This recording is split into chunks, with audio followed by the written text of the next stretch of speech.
My friend, my fellow Northwestern Wildcat, lover of a good omelet, broadcaster of many sports in many places, as Lisa Byington likes to say. Lisa Byington, most notably the voice of the Milwaukee Bucks. Lisa, good morning. Thanks so much for joining us.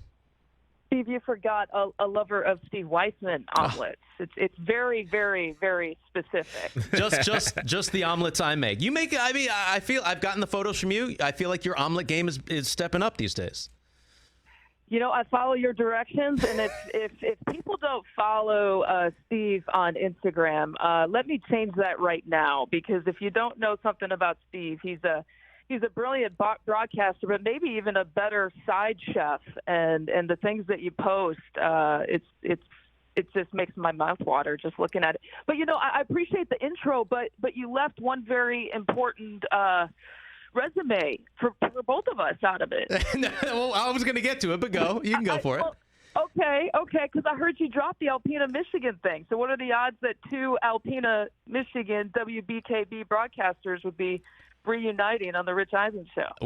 Started at the bottom, now we here. So it's WBKB, which Lisa knows at one point and probably still stood for We Barely Know Broadcasting. Yes.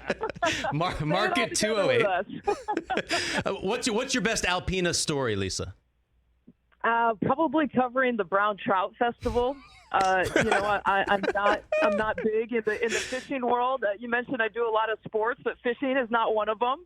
But I did for one weekend, and literally it's called the Brown Trout Festival, and the entire city of Alpena and the area, I feel like it shuts down, you know, just to take part in the Brown Trout Festival. I caught my first salmon, and as I tell this story, Me too. The weight of the salmon continues to grow. I think it's out now at like 196 pounds is the weight of the salmon that I caught. But just doing some unique things like that you wouldn't normally get to do. My first story was ice fishing. Like literally first day, Saturday, you know, we're the weekend sports anchor, go out to Grand Lake and go ice fishing. And they had to give me these boots that were made out of whale blubber. I mean, it's literally the coldest place I've ever been, Alpena, Michigan. And somehow here we are now. So listen, you were a two-sport athlete at Northwestern, soccer, basketball. First time I ever met you was, I believe, interviewing you when I worked for WNUR Sports, calling the women's basketball games at Northwestern, and you were, you know, a star point guard on the squad, number 11, leading the way. How did you navigate your way to where you are now, Lisa? Well, I always thought I was going to have to wear that number 11 jersey, and I was going to play sports for the rest of my life. And then I realized quickly that was not going to happen. I couldn't really make a living professionally doing that. So, you know, junior, senior year at Northwestern is when I really started to pivot and start thinking about what I wanted to do. I love sports so much that I tried to figure, like, okay, look, if you can't play sports, what can you do? And I went the local news route. You know, I went to the Medill School of Journalism, and they prepare you for a lot of great things. And I always thought that I was going to be the Sports Center anchor. The Sports Center, as you worked it, it was, you know, it's the show to watch, right? Well, when you were growing up, that's the first thing I would tune into when I eat my cereal and start my day. And I started out in local news and did local news for the first 12 years, hooked on with the Big Ten Network in the first year of the Big Ten Network in 2007, and never said really no to opportunities. Said yes to play-by-play, to sideline reporting, some of those jobs I had never done before. And then slowly but surely, you know, doors were to open up because I just wasn't scared to say yes to something I hadn't done before. It's an amazing story because I know you went to Lansing after Alpena and you were there for a long time, and I'm so happy to see everything that you're accomplishing now and getting all the accolades that you are, because you've worked your tail off and you've earned every single thing every step of the way, and now you're the voice of the Milwaukee Bucks, which is so cool. You get extra access to Giannis, right? So other than what we see on court, this guy is a global superstar. I talk to tennis players like Maria Sakkari and Stefanos Tsitsipas, top 10 tennis players who look up to Giannis and say that his story inspires them. What makes him so special outside the stuff we see on court? I think he's so humble, and he's one of the few celebrities and that you see that he is exactly who he is when he sits there and does his dad jokes in the post game. When you see the fire in him on the court. I mean, he's both part kid and part superstar, and he embraces both of those roles. And he will never, ever forget. I don't know if you guys have been able to check out Rise, which is his movie Yes. that came out this summer, and tell his story about his family. Family is so important to him, number one. But number two, never forgetting about where he came from is equally as important. And so because of that, he will always be one of the most humble superstars you will ever meet. And one of those guys that will never, ever not show the joy of playing in an NBA basketball game or whatever game he's going to be playing in. I mean, I think the NBA gets a bad rap sometimes for players mailing it in and not caring. Well, I would encourage you to continue to watch Giannis Antetokounmpo and the Milwaukee Bucks, because you just will not get that kind of attitude from Giannis ever.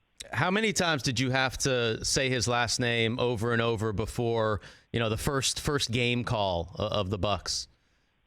I got interviewed plenty of times on like radio stations and television stations, and so I got plenty of practice with that. It's interesting because you can pronounce it two different ways. You can pronounce it the Nigerian way, which has more D's and B's in it. And then you can pronounce it the way I just did, Antetokounmpo, where there's more T's and P's. That's more of the Greek version.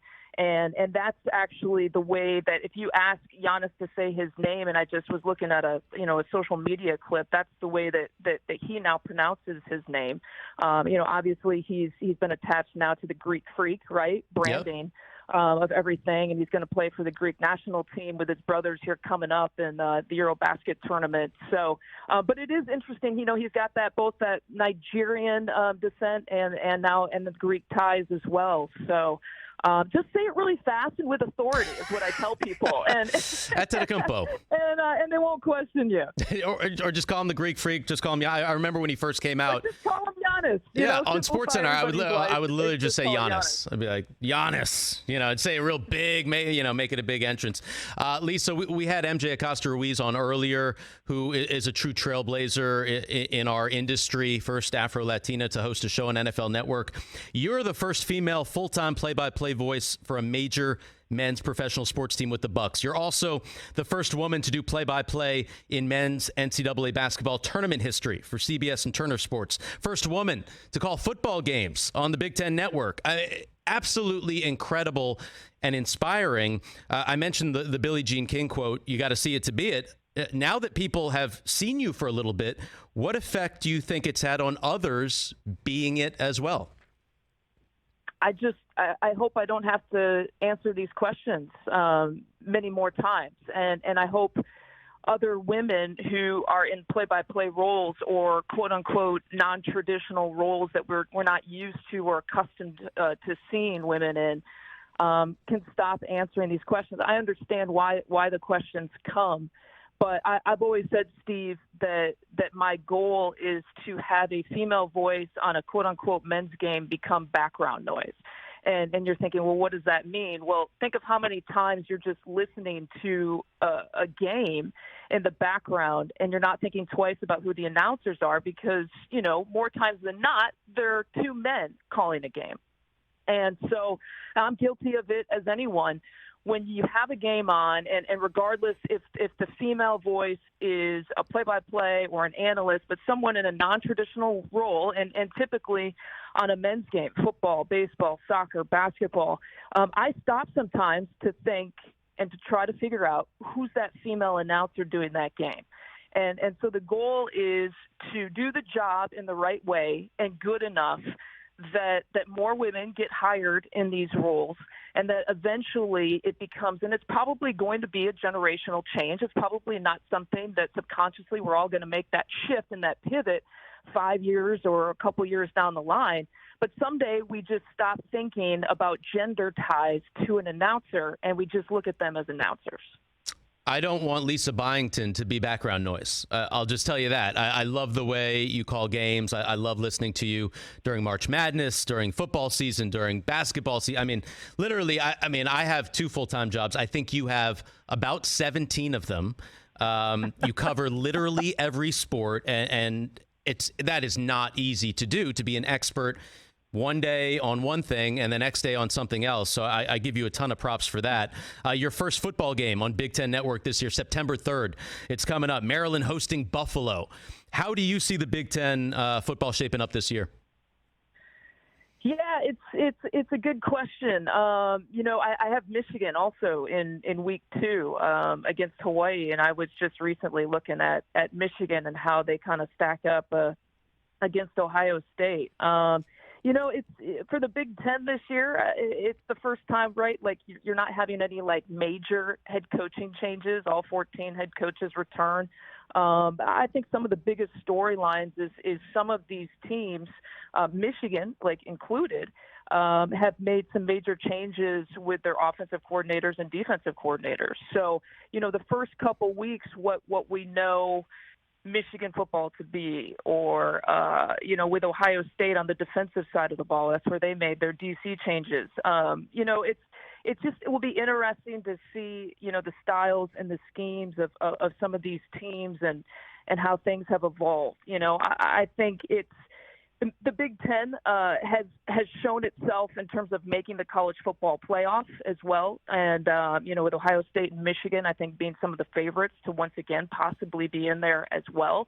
But I think there's just a lot of question marks. I think there'll be a lot of intrigue because of some of those coaching changes that I mentioned about, especially in the first couple weeks. And Ohio State gets out of the gates right and plays Notre Dame. So that's one on September 3rd that I'm looking forward to kind of keeping an eye on. Lisa, very smart to go Michigan heavy on the Rich Eisen Show. A lot of Michigan analysis. Go blue. I mean, listen, we both spent a lot of time. You're from Michigan, right? You're from Western Michigan? I grew up in Kalamazoo, Michigan. Yeah, KZoo. And my first 2 jobs were, as you mentioned, Alpena, Michigan, and Lansing, Michigan. So I am heavy on the state of Michigan. That said, Lisa, you are a Northwestern Wildcat, student athlete, the whole deal. Are we going to make a bowl game again this year? How's Coach Fitz going to do? Well, he's got that weird win 3 games and then win the West Division, lose, Yeah. win 3 games kind of like pattern going. So since they had lost 3 games last year, maybe the West Division title in a bowl game is in the horizon. But as you know, I mean, when they have fallen off, as with a lot of teams, it's been quarterback issues, right? And it's just kind of been a merry-go-round for them in that position. So I'd like to see him solidify that. And, Fitz finds some magic over there. So I'm hoping that Northwestern and the Big Ten can get as many teams in bowl games again this year. He was Fitzmagic before Fitzmagic. Pat Fitzgerald, what a legend there at Northwestern. What's your take on college athletes and these NIL deals? I mean, you would have been a millionaire before you even entered your professional broadcasting world with all your, accolades as a 2-sport athlete. But what do you make of this? As you mentioned, I played 2 sports at Northwestern, right? Basketball and soccer. And so I kind of feel at the time, basketball is a full scholarship sport. And I ended up walking on the soccer team as well and playing both. And soccer is not a full scholarship sport. So, if you were to ask me this question, I was really in the camp about not paying student athletes many, many years ago. Just going off of my experience of just playing in the 90s, I was thinking about the opportunities and the advantages I got as a student athlete at Northwestern in just a full scholarship sport with basketball. I mean, you were getting per diems and stipends and not spending all that money. So I was saving it, and sometimes using that to buy Christmas gifts, right, for my family. We would get gear. We would play in the Big Ten basketball conference tournament, and the conference would get clearance to issue us gifts. So I remember one time we got a TV as a gift, just participating. You talk about participation awards, right? Yep. Just for participating in the Big Ten conference tournament, we were getting TVs, and that was back in the 90s. So if you were to ask me back then, I would say, not to mention the free education that you get. and going to a school like Northwestern. And so I was in the camp back then about, you know what, the student athletes are getting paid, and this is how they are getting paid, and they are getting benefits. But you know, the sports landscape is changing, and now I've flipped, and I see that, you know, hey, if a Northwestern theater student has the capability of getting benefits or getting paid and outside sources, you know, why can't a Northwestern football player or a Northwestern basketball player do the same thing? You know, social media, which didn't exist, Steve, you know, when we were in college. That's changed the world, and now student athletes have become their own best marketers, right? So, you know, my concern is that of many. I think that the haves and the have-not will only separate more. And so my concern is that the rich getting richer. And so obviously I think there has to be some regulations to be put in place. With NIL, I'm not smart enough to let you know what those can be. And I also recognize, too, that sometimes we put in the wrong regulations, and regulations in themselves have been a problem. But it's a sensitive issue. I'm glad my job is not in those negotiation rooms or rule-setting rooms, and that I just get to put on the headset and talk about the athletes and the sports that they play. Lisa, after joining us today here on the Rich Eisen Show, you are doing something very special. What is that? Well, I'm meeting a young woman, Reagan Holgate, and she just graduated from Michigan State. And she is the first honoree of the Lisa Byington Award. And it's still a little bit weird for me to say the name of that award, but it's not something that I chose. It was something, actually, the whole concept of it, I was surprised by the Big Ten Conference and the Big Ten Network. And so I think it was pushed a little bit by Commissioner Kevin Warren. And it came, you know, on the heels of the Milwaukee Bucks making the hire to make me the voice of the Milwaukee Bucks. And Commissioner Warren and the Big Ten Conference and the Big Ten Network wanted to do something to put my name to it to honor the best female broadcaster in the Student U world. And the Student U world is all 14 Big Ten schools. They have programs for all the students at all those schools to be a part of games, to broadcast games, whether it's behind the camera or in front of the camera. And this is year one. And so Reagan Holgate was our winner. She's from Michigan State. She is an awesome, awesome broadcaster, an even better person. And we're meeting with her today. And part of the award is she gets a free lunch in Chicago. And then she gets a tour throughout the Big Ten Network studios today. We'll take her through. She'll get to tape, actually, some stuff herself. And then she'll get to sit back and look at the control room and watch actually the big show, which is being taped today. She'll get to sit through that and maybe ask some questions. So she just gets like the best seat in the house to watch a network go to work here today. That's so cool, Lisa. Congratulations to Reagan. Congratulations to you. Once again, the Lisa Byington Award, honoring the top female Student U broadcaster every year. This is year one. Reagan's going to have an awesome time today. We really appreciate you spending some time with us here on the Rich Eisen Show. All the icon vibes for Lisa Byington. Lisa, hope to see you soon. All right, Steve, from one Alpena alum to the next. Thanks for having me on. Anytime. You got it. Go Cats.